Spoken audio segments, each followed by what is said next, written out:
kaya itsura ko pag may niyayari akong chick? Dude, ang tagal mo ng tanong yan ah. Gusto mo kunan ko kayo ni Claire pag nagdudo kayo? Kaya ng girlfriend mo, kunan ko. Sige ba? Basta ba bayaran mo kami? Sige. Hindi nga dude, seryoso? Oo. Ulul!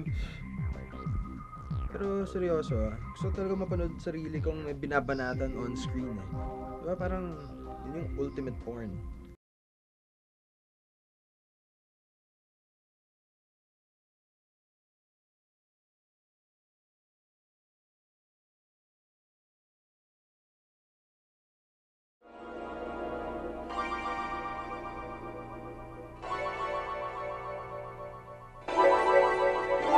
Ang simula nyo pag may nakita niyo kita, papatayin kita.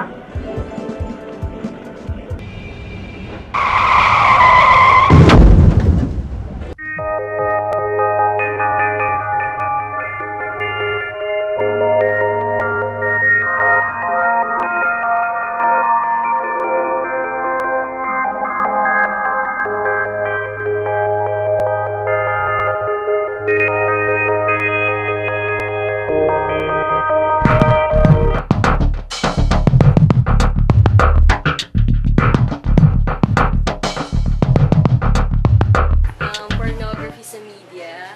Medyo malawak kasi medyo malawak yung topic na ganyan. Kasi syempre maraming forms of pornography, tapos maraming forms of media. So yung sinasabi mong effect sa teenagers, tapos sinabi pa teenagers, medyo specific. So parang feeling ko more on psych ito. Pero from experience, kasi meron tayong tinatawag sa media, yung sa theory ng media, na bullet theory. Actually, medyo old theory to, na kapag what they see in media, yun yung mismo nakukuha nila. Pero ngayon, meron ng mga ibang theory, mga makabagong theory na it depends on the receiver na. So, marami silang nakikita sa media, sa TV, sa print, sa radio, sa broadcast in general, tsaka sa magazines, sa billboards, sa ads. Pag mga bata or teenagers, mas prone sila dun sa negative effect. Kasi kung ano yung nakikita nila, yun yung nagagaya nila or, diba, parang gano'n. Pero, yun nga, depende na rin sa receiver. Kasi meron tayong tinatawag na media literacy. So, may mga tao na mas naiintindihan nila yung media. So, na di-distinguish nila kung ano yung magiging effect sa kanila. I mean, sila yung may control over the media or over the effect that media could bring.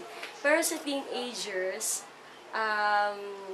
medyo kumbaga merong pag-aaral sa psychology na mas prone sila sa negative effects.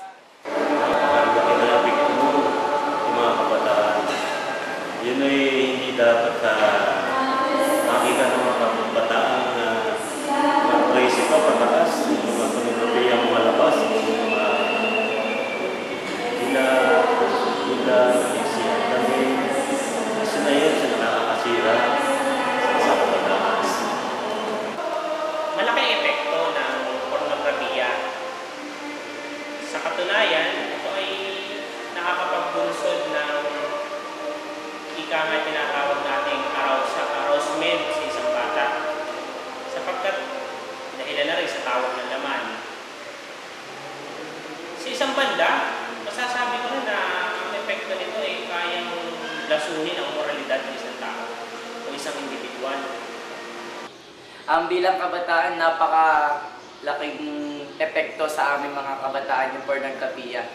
Sapagkat tulad nga nung napag-aaralan natin, ang sexualidad ng tao, nagkakaroon siya ng pagnanasa or yung tinatawag natin na naguguluhan siya sa sexualidad niya.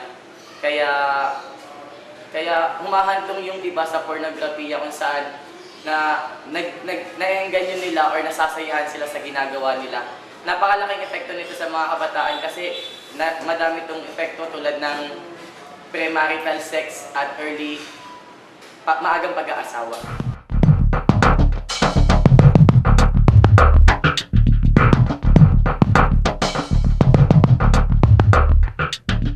Maraming dahilan Una, yung sa bata pa kasi ako nung una akong ma-expose sa sa mga ganyang klase ng bagay kagaya nung panunood ng mga sex video. Kasi sa bahay namin maraming ganun sa namin eh. Pangalawa siguro yung yung mahirap din yung malayo yung magulang mo sa'yo. Kasi walang gagabay sa'yo, malayo sila. Wala ka namang ibang pagkakabalan. Kundi yung gano'n, yung magbasa ka na lang ng dyaryo. Doon sa mga dyaryo may mababasa ka namang kung ano-ano doon, di ba yung mga manalaswa. Natatandaan ko yung Dodong Brilyante. Yun, yung mga gano'n. Tsaka maraming ngayong videos na Yung tukso kasi hindi mo na rin maiwasan pag nandiyan Pag, halimbawa, pag kayo nilang dalawa magkasama, tapos minsan yung babae mas naging agresibo, hindi mo kayang takasan ng tukso. Talagang maakit ka talaga. Internet, cybersex, napakadaming pornographic pictures, mga pictures na madaming websites, and then yaya ng barkada. Yun, mga modern. Sa computer talaga pinakamadami. Lalo mga cellphones na may camera, dami din mapanood. Dami mapapanood. So doon nagsimba na-influensya ka naman. Oo, doon talaga. Masarap kasi iba yung feelings. Iba yung feelings na talagang you're in heaven.